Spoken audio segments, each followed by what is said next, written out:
wala ka muli. Di na ko papayag na muling mabawi. Ating kalayaan kay tagal na nating mithi, di na papayagang mabawi muli.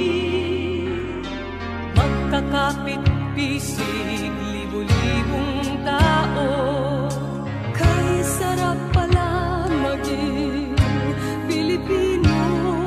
Sama-sama, iisa ang adhikain, kailanman di na maaalipin. Tatlong Pilipino sa mundo, mapayapa para ang pagbabago.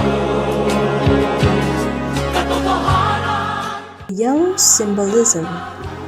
When the Edsa People Power Revolution happened in 1986, many people wore yellow clothes or carried yellow ribbons and flags to show their support for the movement against Marcos.